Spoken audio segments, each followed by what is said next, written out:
खेती बाड़ी करने वाली इतनी बड़ी मशीनें अगर हमारे कंट्री इंडिया, पाकिस्तान, बांग्लादेश और श्रीलंका में आ जाएं तो लोग इन मशीनों को खड़े होकर देखेंगे। इन मशीनों की मदद से घंटों का काम मिनटों में किया जाता है। अमेरिका और यूरोप के लोग इन मशीनों का इस्तेमाल करते हैं। ये मशीनें लग्जरी कारों से भी ज्यादा महंगी होती हैं, लेकिन वहां के लोग बहुत ही हाई लेवल पर खेती बाड़ी करते हैं। उनके पास बहुत ज्यादा जमीन होती है, इसलिए उनके लिए इतनी महंगी मशीनें खरीदना कोई बड़ी बात नहीं है।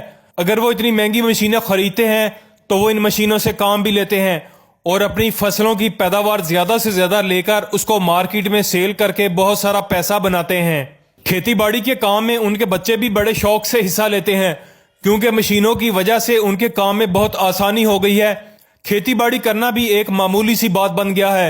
इसमें कोई भी काम मशक्कत वाला नहीं होता, सारे काम ये मशीनें ही कर देती हैं। यूरोप में बहुत ही बड़े पैमाने पर खेती बाड़ी की जाती है। उन लोगों के पास बहुत ही मॉडर्न किस्म की मशीनें होती हैं, बड़े बड़े ट्रैक्टर्स होते हैं, बहुत बड़े बड़े हार्वेस्टर्स होते हैं। ये लोग अपना ज्यादातर काम इन मशीनों की मदद से लेते हैं।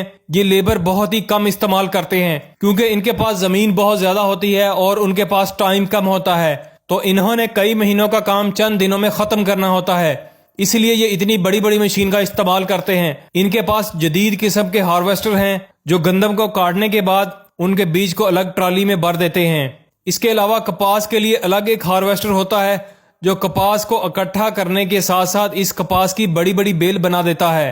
इसके अलावा इनके पास बहुत ही खूबसूरत ट्रैक्टर होते हैं। इन ट्रैक्टर्स के इंजन बहुत हैवी होते हैं, इन पर जितना भी ज्यादा लोड हो ये बड़ी आसानी के साथ खींच लेते हैं।